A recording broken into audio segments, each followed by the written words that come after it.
10-12 হাজার খরচ হবে, এখানে প্রায় 23,000 খরচা হবে। দেখলাম 11 বছরের একটা ছেলে যদি কষ্ট না পায় সেটাই হোক, আমরা সেটাই চাই। এবার আজকে 12টায় ওটিতে নিয়ে গেল, 12:45-এ সেখান থেকে বের করলো। আমরা 10-15 মিনিট পরে বললাম সেন্স ফিরছে না এখনও, তা বলছে ও ঘুমোচ্ছে।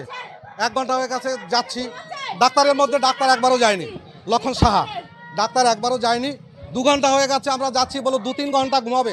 একটা অ্যাপেন্ডিক্স অপারেশনের সেই ছেলেটা 2 ঘন্টা 3 ঘন্টা ঘুমিয়ে থাকবে?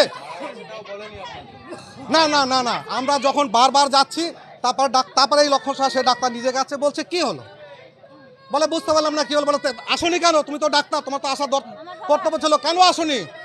ও ডাক্তার একবারও যায়নি। তারপরে শিক্ষিত নার্স যারা তারা তো একবারও যায় না, ভাড়াটা যেসব নার্স সেই সব ওরা দেখে। স্যালাইন শেষ হয়ে গেছে, ওখানে বন্ধ, স্যালাইনের ব্যবস্থা করবি, তাও করেনি, কিচ্ছু ব্যবস্থা করেনি। হাতে ধরে ছেলেটাকে মেরে দিল, হাতে ধরে ছেলেটাকে মেরে দিল। এর প্রতিকার চাই আমরা, এর প্রতিকার চাই, এর 100% প্রতিকার চাই।